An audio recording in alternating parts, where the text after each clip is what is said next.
Hello, dear students, how are you? Welcome to the science lecture. Myself, Tosif sir.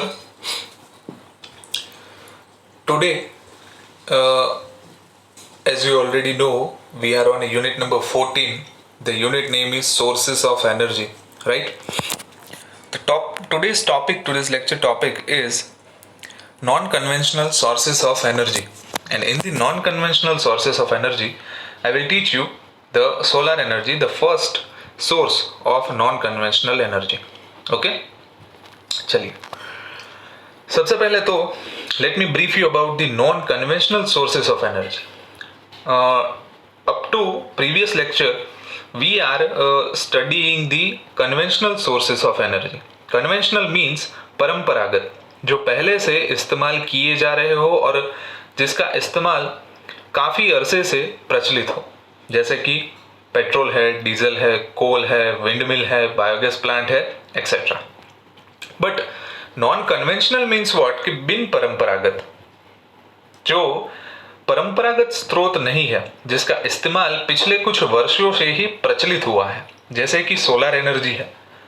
Solar energy का इस्तेमाल पहले नहीं होता था because we are unaware about it और we are having some technological limitation to explore the solar energy. So non conventional sources of energy का मतलब क्या होता है कि ऐसे एनर्जी के sources, the type of sources which are very much not familiar in this few years. Okay, let us do some activity to think that why the non-conventional sources of energy required. Ask your grandparents or your parents the following questions. Okay, मजा आएगा. आपके grand या तो parents को ये question पूछेगा, how did they go to school, वो लोग स्कूल कैसे जाते थे. आपके दादा हो, दादी हो, या तो आपके माता पिता हो, तो उनको पूछेगा कि पापा आप स्कूल जब जाते थे तो आप जाने के लिए किस चीज़ का इस्तेमाल करते थे. तो सिंपल सा एक आंसर मिलेगा, मुझे बताइएगा. ठीक है. सेकंड क्वेश्चन पूछेगा, आंसर्स काफी मजेदार होंगे. How did they get water for their daily needs when they were young. ये सेकंड क्वेश्चन आप पूछेगा अपने मदर और फादर से. How did they get water for their daily needs. रोजमर्रा की लाइफ में जो पानी की रिक्वायरमेंट है वो कैसे सेटिस्फाई होती थी उन लोगों की. तो इसका भी आंसर जो आपको मिलेगा वो बड़ा इंटरेस्टिंग होगा कि आप कि जो पानी की रिक्वायरमेंट है, ये आपके दादा दादी या तो माता पिता को पूछ सकते हो कि जो डेली नीड्स के लिए वाटर चाहिए वो कैसे मिलता था आप सभी लोगों को. Third, what means of entertainment did they use. मनोरंजन के लिए वो लोग क्या करते थे जब वो यंग थे. आपके माता पिता या तो आपके दादा दादी जब यंग थे तब वो मनोरंजन के लिए किन चीज़ों का इस्तेमाल करते थे. ठीक है. और खास after the end of this activity आपको क्या करना है, compare this answers with yours.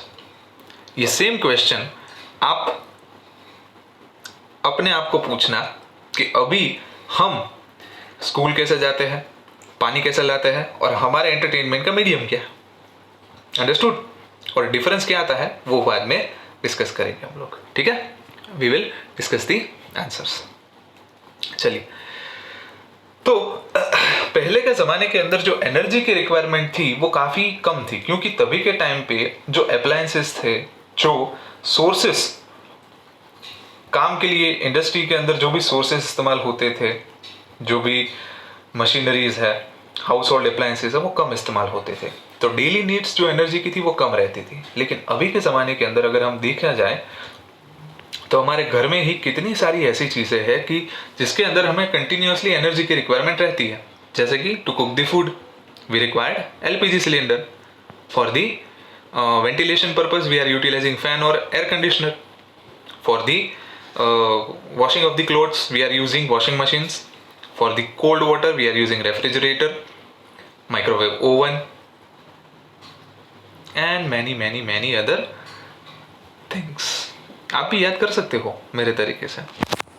ठीक है. ये कैसे चीज़ें बदल रही है, कैसे ये अप्लायंसेस है, कैसे ये सारे स्टफ्स है वो यूटिलाइजेशन में आ रहे हैं. तो इन सभी चीज़ों को चलाने के लिए इलेक्ट्रिक एनर्जी तो चाहिए ही चाहिए. और इलेक्ट्रिक एनर्जी जनरेट करने के लिए we know already know that some kind of useful amount of resource utilized, जैसे कि कोल है, पेट्रोल है, डीजल है, ऑयल है, ये सारे रिसोर्स इस्तेमाल किए जाते हैं as we already seen in the thermal power station and hydro power station. Okay, so ये बढ़ती एनर्जी को डिमांड को सेटिस्फाई करने के लिए हमें ऐसा सोर्स चाहिए कि जो कंटिन्यूसली मिलता है। अभी कोल है तो वो तो फॉसिल फ्यूल्स है, लाखों करोड़ों सालों की प्रोसेस के बाद जनरेट हुआ है, अभी उसको और जनरेट होने में और लाखों साल लग जाएंगे, तब तो हम ऊपर चले गए होंगे।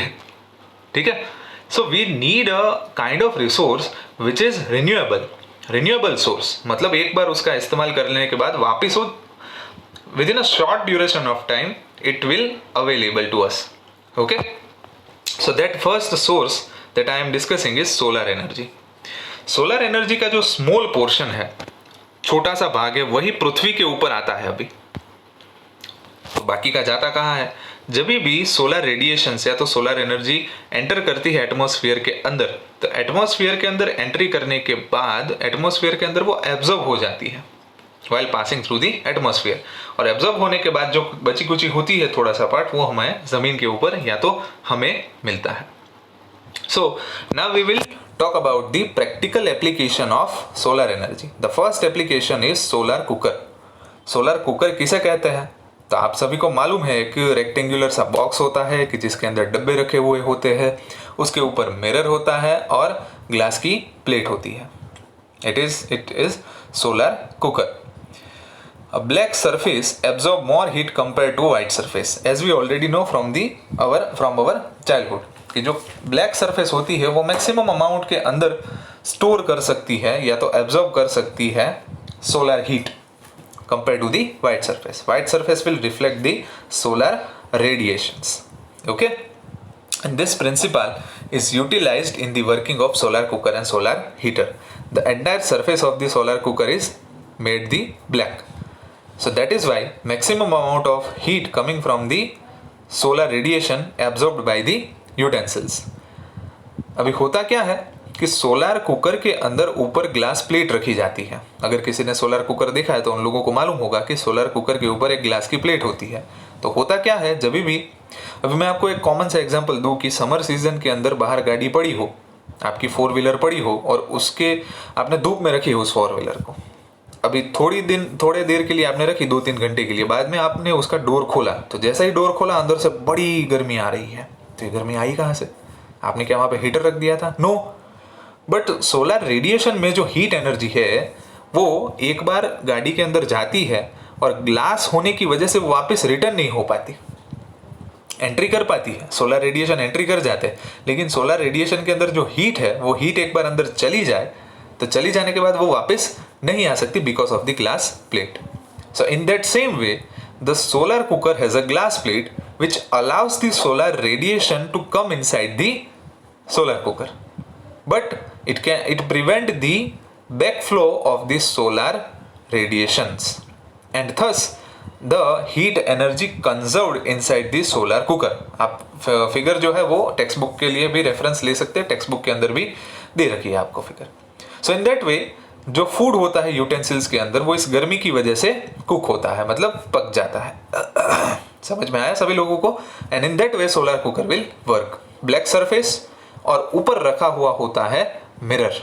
तो होता क्या है कि मिरर के ऊपर जब सोलर रेडिएशंस आते हैं, सोलर रेडिएशन उसके ऊपर पड़ने के बाद वो रेडिएशन कहाँ पे जाते हैं? सोलर कुकर के अंदर, और वहाँ पे ग्लास प्लेट होने की वजह से अंदर हीट कंजर्व होकर रहती है और खाना पक जाता है। बड़ा ही टेस्टी और मज़ेदार खाना बनता है सोलर कुकर के अंदर। नेचुरल टेस्ट विल सस्टेन, जो आपको कभी नहीं मिला है। गैस के ऊपर खाना पकाओ, सोलर कुकर में पकाओ, जमीन आसमान का फर्क होता है। कभी पका के देख लेना, ठीक है?